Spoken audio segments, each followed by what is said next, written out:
दोस्तों, स्वागत है आपको अपना यूट्यूब चैनल ज्ञान गुरु स्टडी चैनल पर। तो पहले हम लोग 6 टेस्ट सीरीज देख चुके थे, तो अब देखते हैं 7वां टेस्ट सीरीज जो कि आज स्टार्ट करते हैं।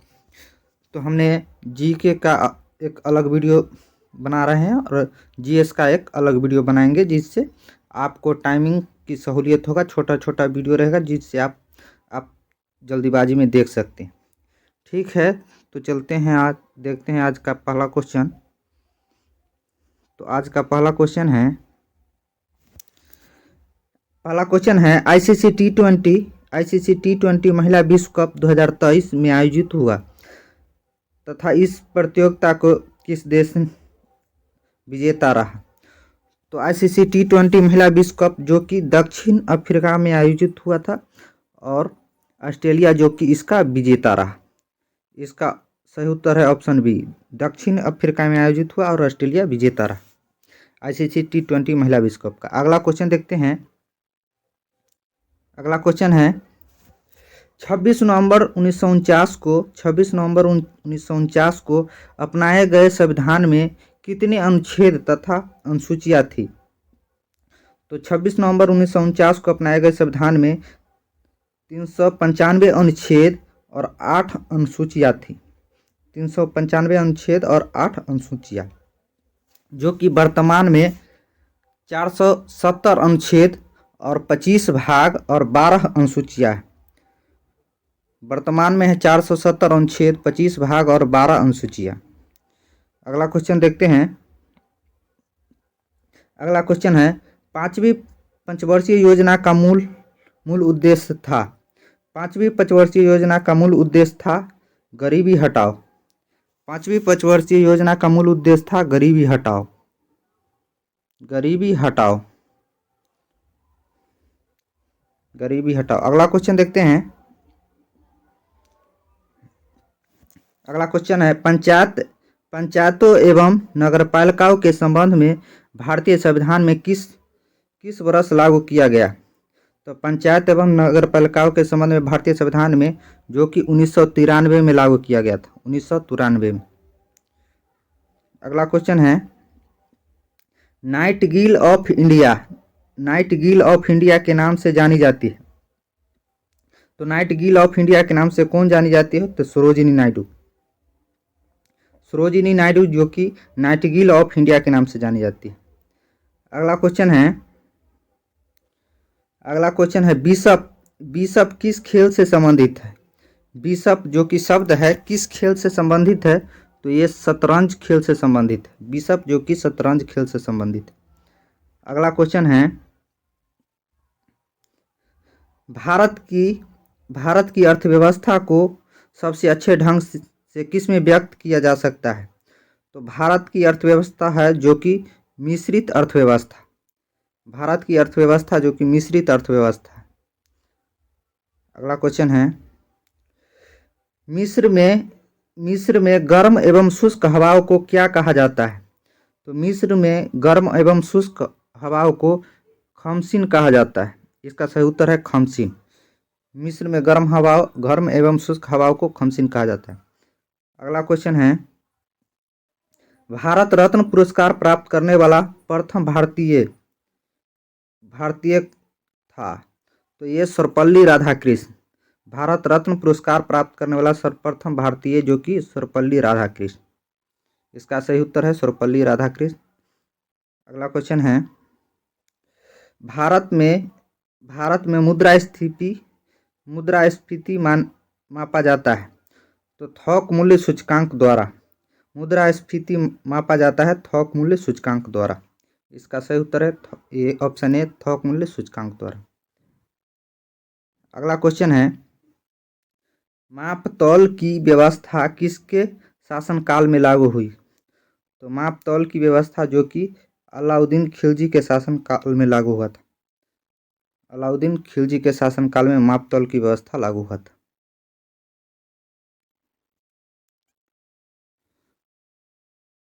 अगला क्वेश्चन है हाल ही में हाल ही में 10 अगस्त 2023 को रूसी अंतरिक्ष एजेंसी रॉसकॉस्मोस के द्वारा इंटर कॉस्मोस कार्यक्रम के तहत कौन सा मिशन चंद्रमा के लिए लॉन्च किया गया था? तो ये लूना 25 जो कि चंद्रमा के लिए रूस के द्वारा लॉन्च किया गया था।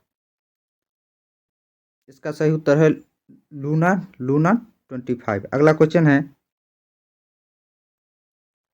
हाल ही में गोल्डमैन पर्यावरण पुरस्कार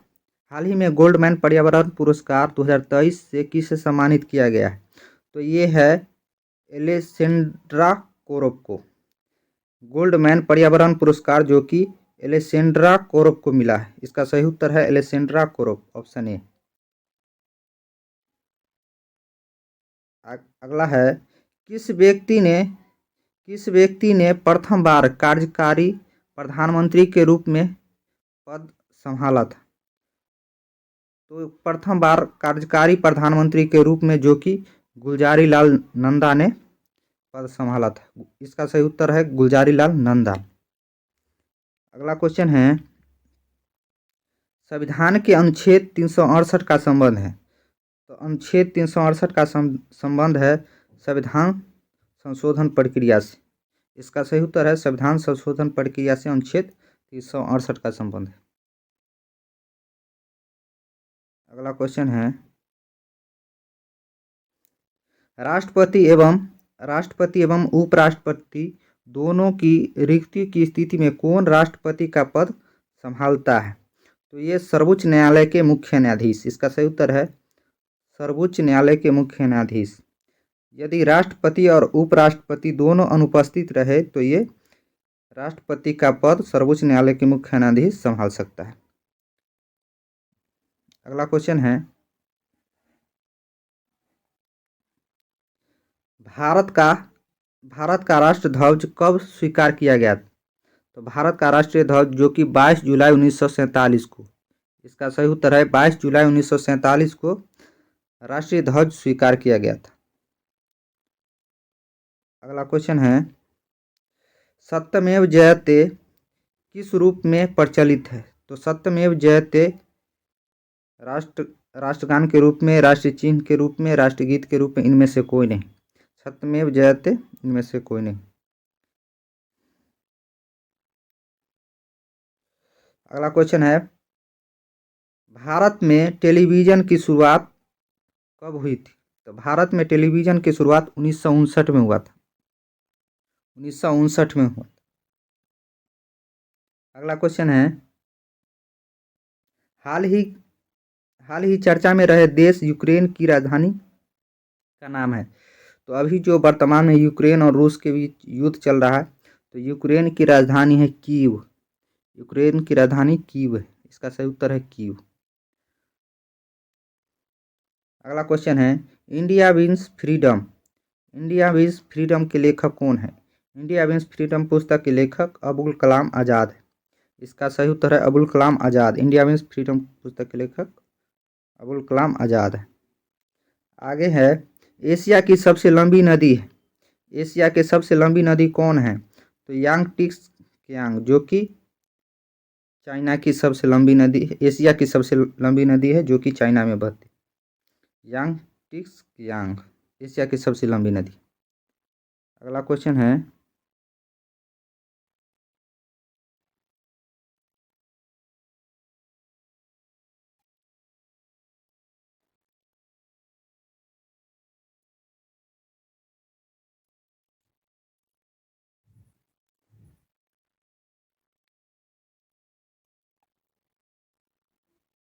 अगला क्वेश्चन है,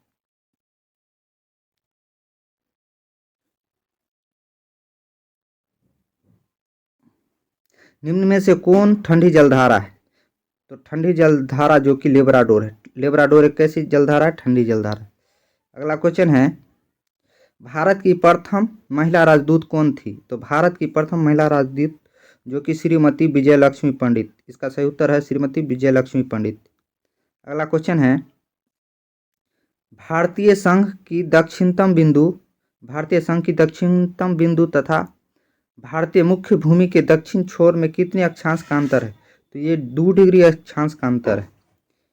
भारतीय संघ के दक्षिण बिंदु और भारतीय मुख्य भूमि के दक्षिण छोर की अंतर है 2 डिग्री अक्षांश। अगला क्वेश्चन है, लक्षद्वीप समूह में कौन सा द्वीप शामिल नहीं है? तो लक्षद्वीप समूह में जो कि मरकत द्वीप शामिल नहीं है, मिनिकॉय, लक्का द्वीप, मिनी द्वीप, ये सब लक्षद्वीप की द्वीप है। अगला क्वेश्चन है, कांग्रेस के किस अधिवेशन में हिंदी को सर्वप्रथम राष्ट्रभाषा के रूप में प्रस्तुत किया गया था? तो कांग्रेस के बेलगांव अधिवेशन में, जो कि 1924 में हुआ था। गांधी जी ने भी यही अधिवेशन में भाग लिए थे। बेलगांव अधिवेशन 1924 में हिंदी को सर्वप्रथम राष्ट्रभाषा के रूप में प्रस्तुत किया गया था। इसका सही उत्तर है बेलगांव अधिवेशन। अगला क्वेश्चन है, चंद्रगुप्त मौर्य एवं सेल्यूकस निकेटर के बीच युद्ध कब लड़ा गया था? तो चंद्रगुप्त मौर्य और सेल्यूकस निकेटर के बीच जो युद्ध हुआ था वो 305 ईसा पूर्व में हुआ था। 305 ईसा पूर्व। अगला क्वेश्चन है, कपास की खेती से संबंधित कौन सा विकल्प सत्य नहीं है? तो ये तापमान 45 डिग्री से 55 डिग्री आवश्यक है, ये सही नहीं, यह सही नहीं। अगला क्वेश्चन है, किस राज्य में राज्य खेल पुरस्कार सम्मान योजना प्रारंभ करने की घोषणा की है? किस राज्य में राज्य खेल पुरस्कार सम्मान योजना? जो कि बिहार में राज्य खेल पुरस्कार एवं सम्मान योजना प्रारंभ करने की घोषणा शुरू हुआ था बिहार में। अगला क्वेश्चन है, अमोघ वर्ष प्रथम किस वंश का शासक था? तो अमोघ वर्ष प्रथम जो कि राष्ट्रकूट वंश के शासक था। अगला क्वेश्चन है, मोहम्मद गोरी ने किस युद्ध में पृथ्वीराज चौहान को हराया था? तो मोहम्मद गोरी ने पृथ्वीराज चौहान को जो कि तराइन के द्वितीय युद्ध में हराया था। तराइन के दो युद्ध हुआ था, जो कि 1191 में और 1192 में। तो 1192 में जो कि मोहम्मद गोरी ने पृथ्वीराज चौहान को हरा दिया था। अगला क्वेश्चन है, अकबर ने 1569 में कालिंजर पर विजय प्राप्त की थी। उस समय वहाँ का शासक था, उस समय कालिंजर का शासक था रामचंद्र। जिस समय अकबर ने कालिंजर पर विजय प्राप्त किया था उस समय वहाँ के शासक रामचंद्र था। अगला क्वेश्चन है, निम्नलिखित में से कौन राष्ट्रपति के प्रशासनिक शक्तियों में शामिल नहीं है? तो ये लोकसभा का विघटन शामिल नहीं है।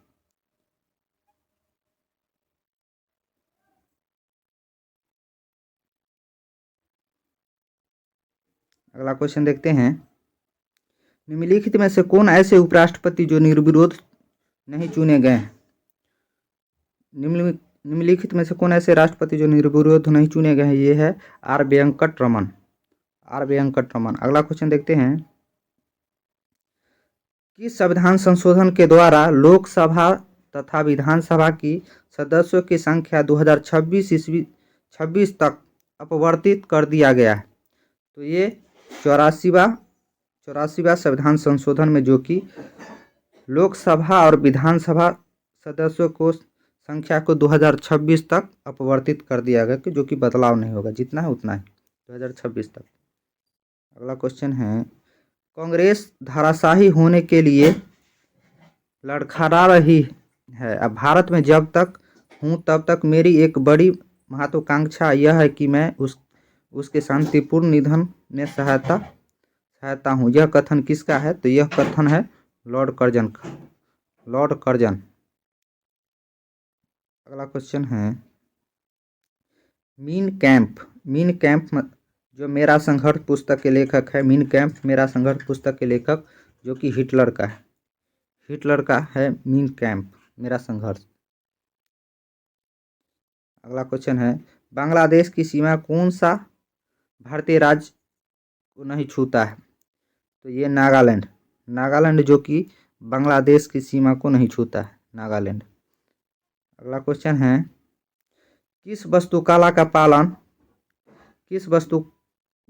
का पालन शैली अयोध्या के राम मंदिर का निर्माण में किया जाएगा? तो ये नागर शैली, जो उत्तर भारत के नागर शैली और और दक्षिण भारत के द्रविड़ शैली। तो ये अयोध्या राम मंदिर जो कि नागर शैली में। अगला क्वेश्चन है, राजतरंगिणी नामक ग्रंथ का फारसी में अनुवाद किसने किया था?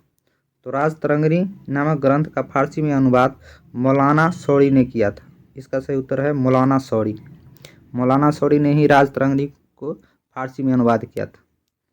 अगला क्वेश्चन है, ओलंपिक खेल में भारत का पहला व्यक्तिगत स्वर्ण पदक जीतने वाला खिलाड़ी किस खेल से संबंधित है?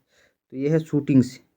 शूटिंग से जो कि भारत का व्यक्तिगत स्वर्ण पदक जीतने वाला पहला खिलाड़ी शूटिंग से। अगला क्वेश्चन है, क्रांतिकारी संगठन हिंदुस्तान रिपब्लिकन एसोसिएशन के संस्थापक थे। तो ये सचिंद्रनाथ सन्याल। हिंदुस्तान रिपब्लिकन एसोसिएशन के संस्थापक सचिंद्रनाथ सन्याल थे।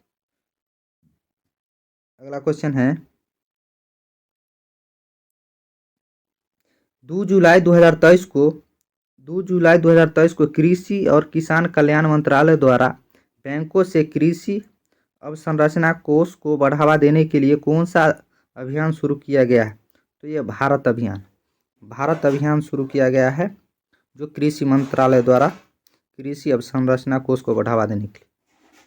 अगला क्वेश्चन है, कलहारी मरुस्थल क्षेत्र में पाई जाने वाली जनजाति है। तो ये बुशमैन जनजाति जो कि कलहारी मरुस्थल में पाई जाती है। अगली क्वेश्चन है, पर्वतमाला व्यवहारिक रूप से उत्तर और दक्षिण भारत के बीच की सीमा का निर्माण करती है। कौन सी पर्वतमाला जो कि उत्तर भारत को दक्षिण भारत को सीमा को निर्माण करती है? तो ये विंध्य पर्वतमाला। अगला क्वेश्चन है, बिहार के किस नेता ने महात्मा गांधी के साथ किसान आंदोलन का नेतृत्व किया था? तो महात्मा गांधी के साथ किसान आंदोलन का नेतृत्व किया था राजकुमार शुक्ल ने, जो कि चंपारण में 1917 में शुरू हुआ था, जिसे चंपारण आंदोलन भी कहा जाता है। सत्याग्रह जो कि राजकुमार शुक्ल ने किया था। अगला क्वेश्चन है, the poverty of political economy how economics एव डन द पुअर पुस्तक के लेखक है। तो ये है Meghnath Desai. The poverty of political economy पुस्तक के लेखक है मेघनाथ देसाई। अगला क्वेश्चन है, अमृत भारत स्टेशन योजना के तहत कुल कितने रेलवे स्टेशन को उनके विकास के लिए चिन्हित किया गया है? तो ये 1309 रेलवे स्टेशन को अमृत भारत स्टेशन योजना के तहत चिन्हित किया गया, 1309। अगला क्वेश्चन है जो कि लास्ट क्वेश्चन है, किसे वर्ष 2023-24 के लिए भारतीय उद्योग परिसंघ के अध्यक्ष के रूप में नियुक्त किया गया है?